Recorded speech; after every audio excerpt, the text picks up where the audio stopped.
Hi, Sarah from The Upcoming. Lovely to meet you. So please tell us, what do you think is so important about events like this? Well, events like this for me, for a chef, it's very important because you meet the world. You meet the people that work with food. So communicate food like I do is very important because you communicate and people, they can listen to you, you can make a good content.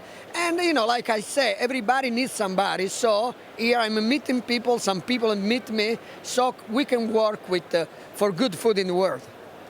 And can you tell us about your restaurant? Well, I have a restaurant in Italy. I am coming from South Italy, from Apulia.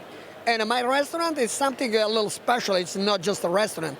We have a big garden and we have over 20,000 meters square of garden. We have an international cooking school and we try to produce the most product we use in our restaurant. So I believe that right now, thinking about food is very important, thinking about the nature. I always say that the future of the food is in the nature, so the future is in the nature for the food. And I understand you have some other projects underway. Perhaps you can tell us about those.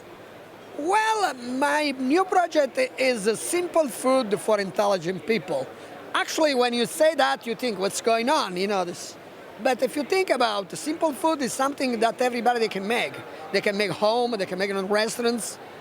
And also, one of the most important things for me, the food is going to be healthy. So we need healthy food, so fresh food from the nature.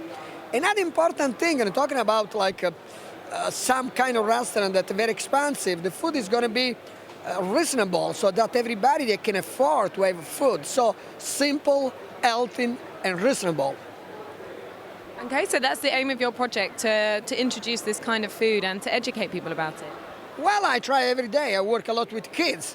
When it was a couple of weeks ago, we did this big project with medical groups and some social group, about 300 kids from the Montessori school.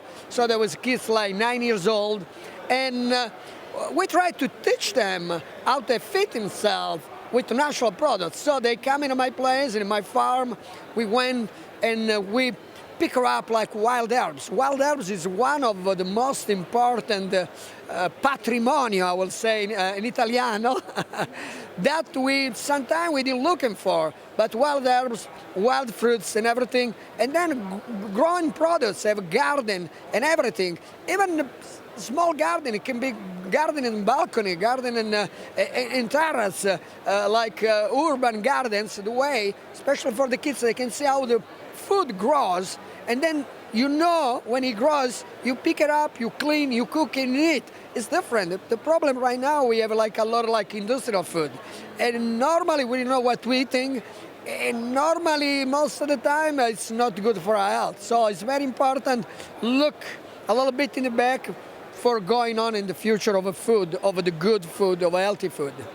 And Italian food has been very popular in the UK for a long time. How do you see the current trends with that? Well, talking about food, talking about Italy, talking about Puglia, is the place to be. It's the food to eat.